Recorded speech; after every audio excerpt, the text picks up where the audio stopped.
m'appelle Christian Faustin, étudiant en première année à École de la mode. Une école rythmée par la passion du stylisme et de la mode. Alors, Christian, avant de venir à École de la mode, est-ce que vous aviez une autre formation? Est-ce que vous exerciez dans un autre domaine? Oui, bien sûr. J'ai un background en finance. J'ai travaillé pendant 20 ans. Et c'est après que je me suis décidé, sur un coup de tête, à venir m'inscrire pour poursuivre des études en mode et stylisme. Et c'est comme ça que j'ai atterri à École de la mode. Oui. Ben, c'est quand même assez surprenant. Comment cela arrive après 20 ans dans la finance? Comment c'est possible? C'est la passion d'abord, mais aussi après tant d'années passées dans mon secteur, je me suis dit qu'il n'y a plus rien à prouver. Et puisque je suis passionné de mode, je me suis dit, je vais me lancer. Et je n'ai rien à perdre et je ne regrette rien. Si c'était à refaire, je l'aurais fait un peu plus tôt. Oui. Alors, et que dit votre entourage lorsque vous avez décidé de vous lancer dans la mode? Qu'est-ce que les gens disent dans votre famille, vos amis? Bon, ils n'ont pas dit grand-chose parce que bien avant de venir, j'avais déjà démissionné. Donc c'était ça le plus grand choc.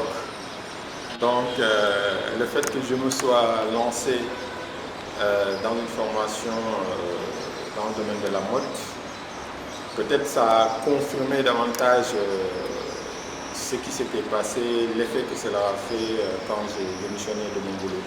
Okay. Donc en fait, vous étiez employé dans une structure? Oui, j'étais employé dans une structure. Oui. Et j'étais comptable. J'étais chef comptable dans la société où j'étais. J'ai décidé d'arrêter, pas forcément pour m'inscrire, mais parce que je voulais vraiment arrêter et me lancer à mon propre compte. Oui.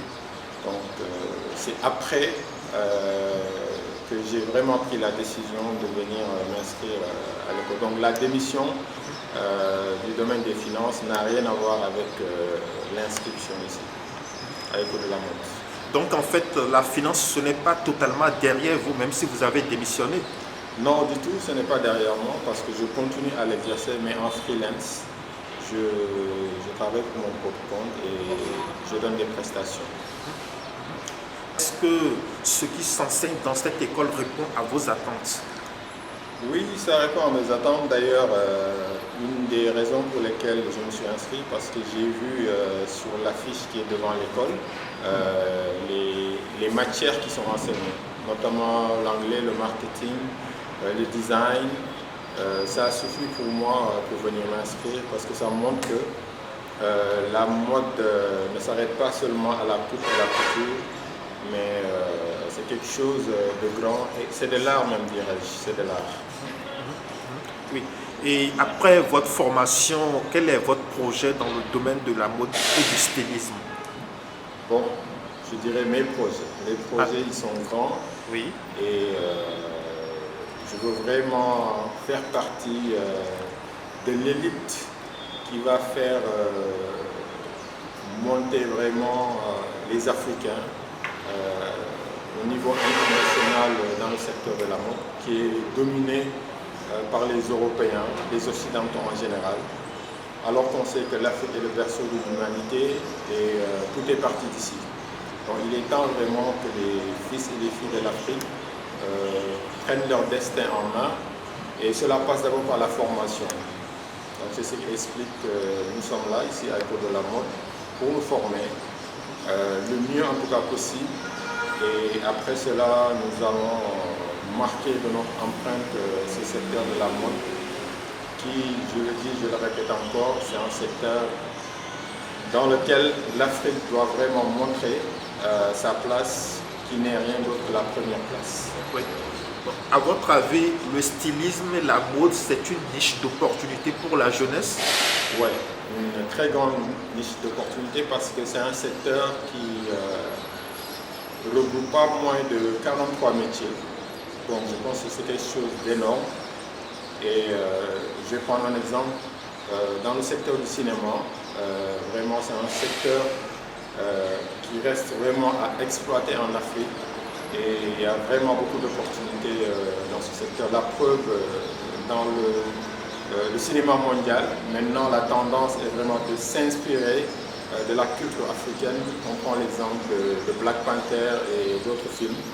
Donc je pense que ça doit nous motiver, ça doit nous pousser, nous Africains, à reconnaître notre place et vraiment à l'assumer. Vous direz que la mode, c'est aussi politique? Oui, bien sûr, c'est aussi politique parce que c'est de la culture, c'est de l'art. Et tout part de ça dans la vie. L'influence que les Européens, les Occidentaux ont sur nous, c'est passé par la culture. Donc forcément, c'est par la culture, par l'art que nous aussi, Africains, pouvons vraiment nous retrouver et montrer notre place. Et cela passe par la formation, cela passe par la science aussi. Alors certains peuvent avoir tendance à penser que la mode, le stylisme, c'est pour des personnes qui n'ont pas réussi ailleurs ou bien qui ont eu un cursus qui n'a pas abouti. Qu'est-ce que vous avez envie de leur dire? Oui, bon, c'est normal parce que c'est peut-être là où s'arrête, je ne dirais pas leur connaissance, mais en tout cas leur culture générale. Nous qui sommes dans le milieu, même si avant d'y être, nous avions peut-être les mêmes perceptions, mais c'est la passion qui nous a poussé à y être. Mais quand on y est entré, on a su que ce n'est pas une mince affaire. Ça demande beaucoup d'aptitude parce qu'il y a des mathématiques, il y a vraiment, ça requiert un certain niveau pour pouvoir s'en sortir. Et là, en ce moment de notre position, on en rit parce que quand les gens savent que tu es dans le milieu, bon, ils te marginalisent plus ou moins, quoi. Mais en connaissance de cause, ça ne te fait pas de mal. Au contraire, ça te motive davantage parce que tu sais que tu as une opportunité de prouver qu'ils ont eu tort. Peut-être de manière inconsciente, mais c'est ça, ils ont tort. Et ça nous motive en tout cas à redoubler d'efforts, à prendre au sérieux ce que nous faisons parce que quand tu es dans un secteur, c'est l'acteur du secteur qui doit vraiment donner une certaine image de ce secteur. Nous sommes des ambassadeurs de ce secteur et nous allons jouer notre rôle vraiment comme il le faut. À votre avis, est-ce que les pouvoirs publics comprennent que la mode, le style est une niche d'opportunité et qu'il faut investir dedans? Oui, je ne dirais pas qu'ils ne le comprennent pas. Certains le comprennent, mais c'est les actes vraiment qui sont à la traîne. Pour peut-être deux raisons, parce qu'ils ont leurs priorités qui ne sont pas ici, ou bien peut-être ceux qui doivent vraiment les conseiller, notamment le ministère de la Culture, peut-être ils ne jouent pas pleinement leur rôle. Donc comme je le disais tantôt, c'est à nous, acteurs de ce secteur, de d'abord mettre la priorité sur la formation. Après la formation, ça nous donnera vraiment tout ce qu'il faut pour pouvoir défendre et vraiment parler de l'importance des opportunités qui sont dans ce secteur d'activité, qui n'est pas des moindres. Est-ce qu'à part vous, il y a d'autres qui ont eu des parcours dans cette école, qui ont déjà fait des études supérieures avant d'atterrir ici? Oui, bien sûr, bien sûr. Je ne suis pas le seul. Il y en a pas mal de camarades de classe qui ont eu à faire d'autres secteurs ou bien qui sont toujours dans d'autres secteurs, mais que la passion a guidé jusqu'à École de la mode. Et ça montre que je ne suis pas un fou parmi des personnes normales. Et ça fait plaisir, ça fait plaisir. Et je pense que ça pourra inspirer beaucoup de personnes, notamment ceux qui sont passionnés comme nous et peut-être qui ont peur du candidaton de la société, pour ne pas vraiment avoir le courage de se lancer dans ce qui leur plaît, ce qui les passionne. Donc vous pensez que cela existe potentiellement, les gens ont envie, mais ils ont peur du candidaton? Moi je dirais qu'il y a plus de gens qui sont dans cette situation-là parce que notre système éducatif est fait de telle sorte que beaucoup de personnes sont actuellement dans des secteurs, s'activent dans des secteurs qui ne sont pas forcément le secteur de prédilection. C'est parce que ici sont formés pour avoir un boulot. Parce que... et être dans un bureau. Voilà, et d'être dans un bureau. Alors que ce n'est pas forcément ça leur passion. Je pense qu'il y a plus de gens comme moi, comme les autres, que de personnes qui sont vraiment dans le secteur où ils sont passionnés. Ça, c'est certain. Ouais, c'est écho de la mode. Oui, votre dernier mot pour finir, peut-être vous avez un message à l'endroit de la jeunesse ou des autorités publiques. Que je donnerais, c'est que les gens puissent avoir le courage de suivre leur passion. Parce que tout ce qu'on fait avec le cœur, ça donne beaucoup plus de motivation, beaucoup plus de force. Et les gens doivent comprendre que la connaissance est la clé de la réussite.